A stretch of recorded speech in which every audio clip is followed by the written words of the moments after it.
Hello, my name is Summer Janae and welcome to my channel. Today I want to give you banking tips to help keep you and your accounts safe. The reason I'm doing this video is because I received an email yesterday that my social security number is out there on the dark web, and I had to contact the credit bureaus to put a freeze on my credit, but it made me think about banking.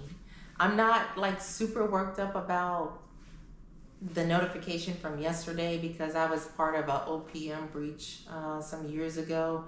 So that part I'm like, I know it's out there and it's gonna happen. But it did make me think about the time that I had a banking breach.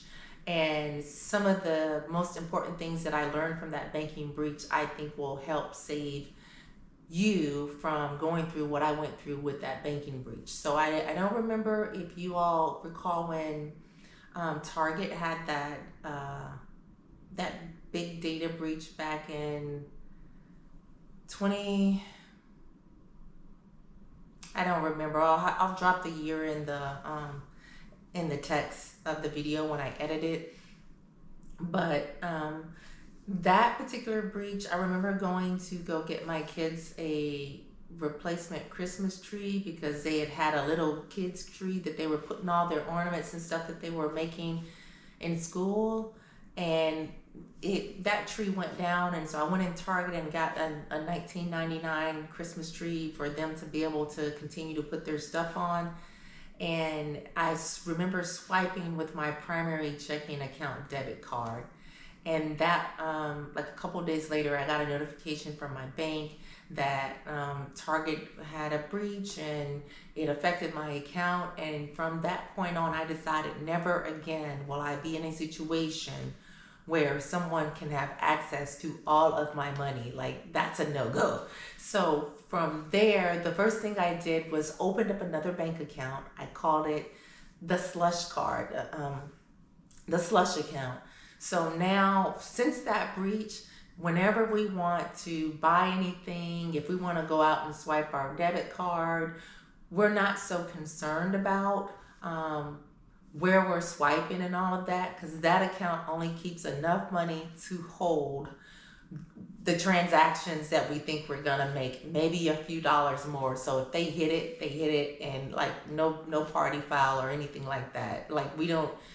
You have to manage your risk. And so for me, that was one way for us to start managing our risk.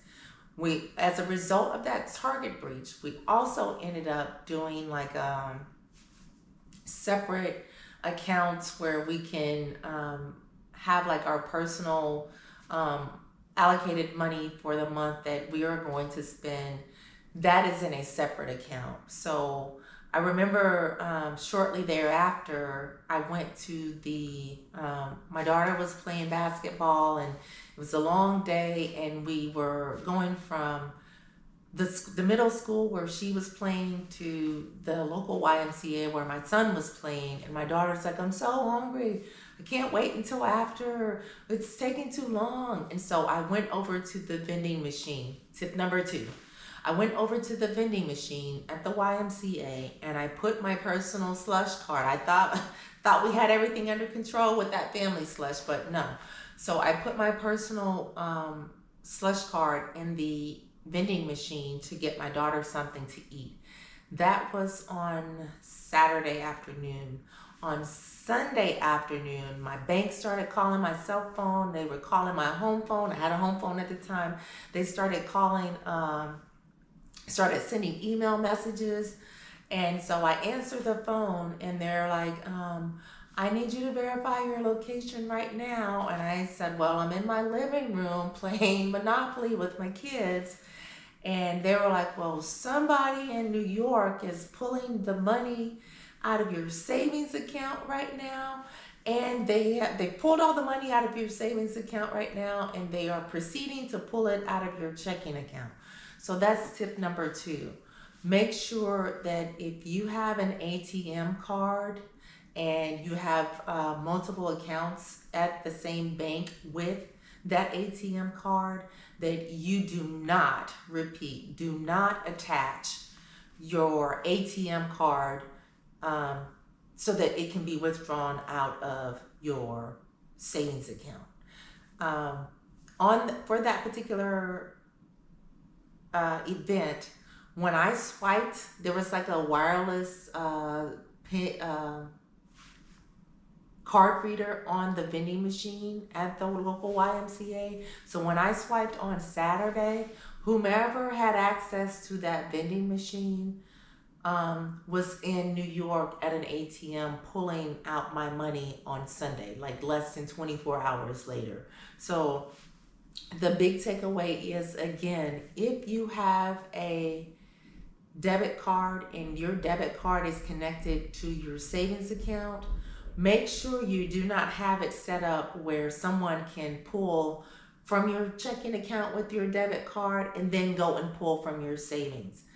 I turned all of that off based on that instance. Luckily, I had a good working relationship with my bank, and by Sunday midnight, they had put all my money back in my account. It could be based on the pattern of how I move with my money. Like if the way I was moving with those two accounts, if I was going to use money from my savings, I would have transferred that money from my savings to my checking first and then just pulled it out of checking, not pulled all of it out of savings and then all of it out of checking.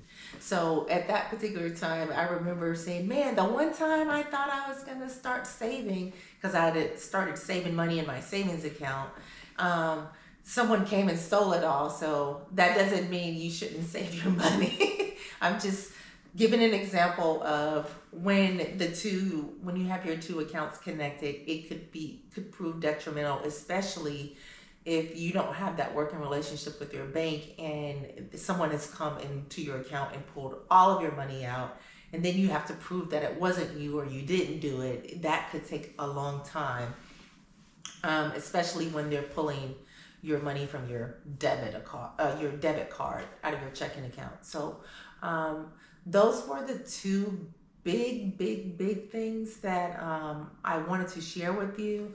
I remember calling the bank. I want to tell you this before I let you go.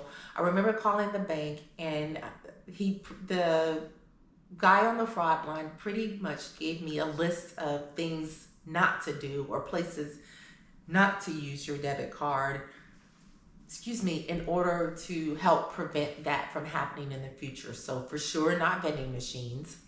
ATM machines that are not connected to buildings. And also, ironically enough, he said at the gas pumps, he says, because you never know when someone has put a faulty reader on the pump and they're ciphering your information. So don't do debit cards at vending machines, at the pumps at the gas station, and at like standalone ATM machines. So that's all I wanted to share with you. I hope the information I'm sharing with you now, that you will go and unconnect your savings account from your debit card, so that if you were to get hit, I don't wish that on you, but at least if you do, they'll only be limited to whatever account that they are pulling from on the debit card. So that's all I have for you today. My name is Summer Janae. Please subscribe to my YouTube channel. Please like this video and share it if you think it can help someone, because there's nothing like having the feeling of knowing that someone has violated your account and they have gone and stolen all of the money out of your account, and you just feel helpless. So I don't want you to feel that way. Also, comment if you have any questions or comments regarding the content I just shared with you. Please drop them in the comments box. I will remember to put the information regarding the year for Target. And I will also, if you have received a notification like me that your information is on the dark web, I will also list in the description box the information for the 3 major credit bureaus, so you can freeze your credit as well. It was fairly simple to do, just it takes a little bit of time. So that's all I have for today. Thank you so much for joining, and go be great.